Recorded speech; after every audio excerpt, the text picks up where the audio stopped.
Shahar hokimiyati hududidan uylarni ko'rsatishda davom etamiz. Do'stlar, 7 qavatli yangi qurilgan g'ishtli uylarning 7-qavatida 3 xonali ixchamgina kvartirani sizlarga tanishtirib o'tamiz. Bu kirish qismi, hol qismi va birinchi xonasi mehmonxona.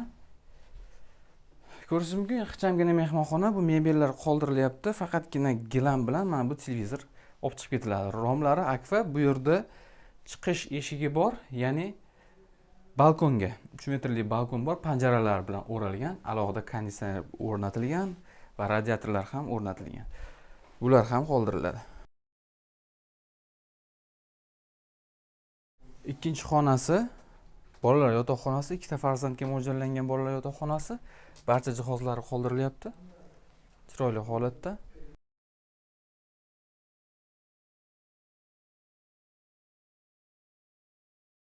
Navbatdagi xonasi, kattalar yotoqxonasi. Ixchamgina. Xo'p. Bu mebellar olib chiqib ketilinadi. Televizor qoldiriladi.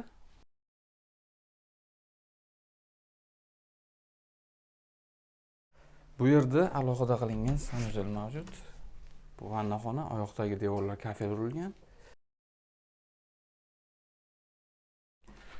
Navbatdagisi hojatxona. Bu yerga ham radiatorlar o'rnatilgan.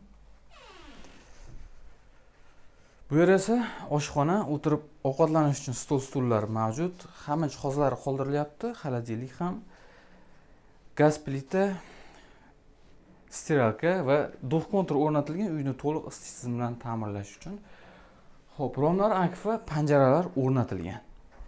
Do'stlar, uyni qisqacha tanishtirib o'tdik. 3 xonali 55 kvadrat maydonga ega kosmetik holatdagi uyimiz 34.900 dollarga baholanyapti. Albatta kami bor. Quyidagi raqamlarga qo'ng'iroq qilib, egasi bilan batafsil savdolash imkoniyati mavjud. Shunga o'xshagan uylarni o'tkazib o'rmaslik uchun hozir Telegram kanalimizga obuna bo'ling. Telegram kanalimizning manzili opisaniyada. Refar siz izlayotgan uylar shu yerda.